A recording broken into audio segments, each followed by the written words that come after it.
Good morning. What do I do with all these pears now that I've picked them? I mean, pears are something that will go bad very, very quickly, especially if you have them in a really big bowl put together. They will rot. They will go from hard to soft to rot in just a matter of days. So I have to work fast. So here is what I am doing with them. The first thing I did was hand quite a few of them out to friends, family, neighbors, etc., so that everybody can enjoy them. And then I peeled them, quartered them, and I've already canned quite a few of them. You see, here it is. There's a jar of canned peaches. They are in light syrup. I use sugar because honey is very overpowering for the pear. However, some people enjoy the flavor of honeyed pear. I prefer the flavor of pear when I have canned pears, so I just sweeten it with a light sugar syrup. And so I already spent a day canning little jars. This is just an example of one of them. And now with all of these, I have a decision to make. Either I can continue canning, or I can make a pear butter, or I can try drying them for the first time. I've never dried pear. For me, dried fruit is preferable when it's tangy. I've never tried to dry pear before, but some people say, "Oh yeah, I've had it and it's good. It's good. It's like a candy." But I don't know. I still have to think about that. In the meantime, I have these sitting in water so that they won't turn brown while I'm making my decision, which will be very, very soon. And if you noticed, I am sitting outside in my garden because it is just so lovely to sit out here. And I want to show you something. Do you see those clouds? Now, as we go further towards the sea, look, the clouds are building up. It's not going to rain. It's not going to rain yet. However, we are getting to the season where the rain might very well start. So I'm looking forward to that. And every day the clouds are building up just a little bit more. So in the meantime, I am outside here working in this beautiful weather this morning.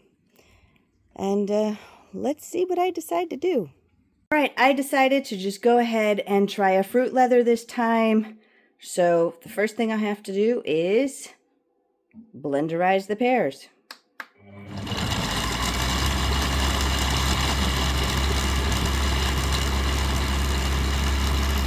Now, to get these started, I had to add a little bit of water.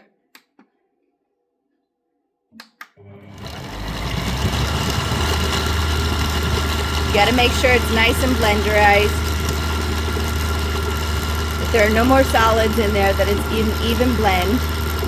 I started out with a low setting, and then I went up to the next highest setting. All right, once that's done, we pour it onto the tray.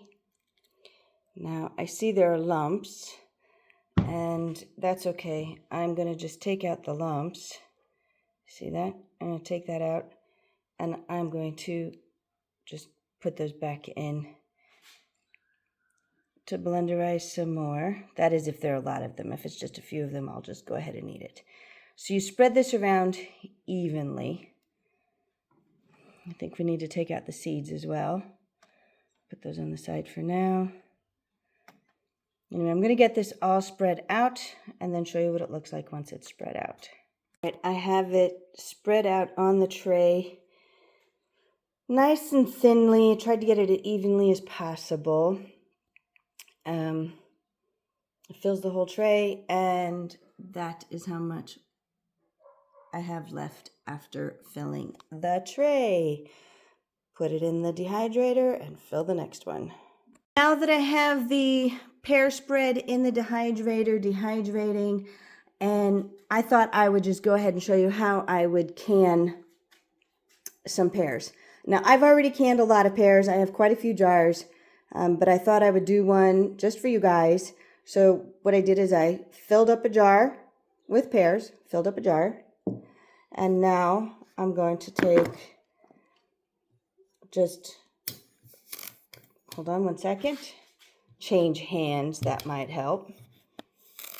So then I'm just going to take 2 tablespoons of sugar. Again, you can put as much sugar or as little sugar as you'd like in there. I put 2 because that's just what I learned to like here. And then fill with the jar with water so everything is covered. And then make sure that you have a little bit of space. Do you know where the screw lines are?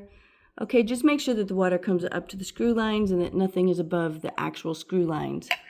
Then you put the lid on, and you don't tighten the lid. You make sure it's secure, but don't tighten it that extra tightness. Then you put the jar into a pot of water. You make sure that the water is covering the lid by a lot. Okay, now ideally you want to fill the pot with jars because the water is going to come to a boil and then the jar might fold over. So you might want to make sure that the pot is filled with jars. So what happens if you don't have enough jars for this pot? Simple solution. Ta-da! You can use empty jars. Oh, so what if you don't have enough jars? You can use glasses. You can use anything that can withstand boiling water. Now, I'm going to put a lid on this. The lid's on. I bring it to a boil. I let it boil for 25 minutes because it's a pint jar. I had still more pears left in the bowl. So making fruit leather, canning them. I have the option of freezing them, but I really don't want to take up space in the freezer. So I decided to puree them, and it gave me a half a blender of puree, which is about 1 liter of puree, and I decided I am going to make apple butter. Now there are all kinds of recipes out there, all kinds of them. I kind of make up my own, and this is what I do. For this amount of pears, I put in about a half a cup of sugar, and I'm going to put in molasses. Why am I putting in molasses? Well, did you know that brown sugar is just sugar with molasses? So essentially, instead of using brown sugar, I am putting in molasses. If you don't have molasses, but you have brown sugar, that is good. Why am I putting in molasses? It just gives it a little extra flavor, just a little bit. Now, I put in about 1 tablespoon, but because my jar is so low, I can't get 1 full tablespoon out at one time. So I'm just going to put in 2 of these. Yay! Hold on, let me scrape it off. All right, it's scraped off. Now I'm going to put in a little bit of nutmeg, just a little bit. We don't want to overpower it. You see, that's a teaspoon, so it's like half a teaspoon. And then we're going to put in cinnamon.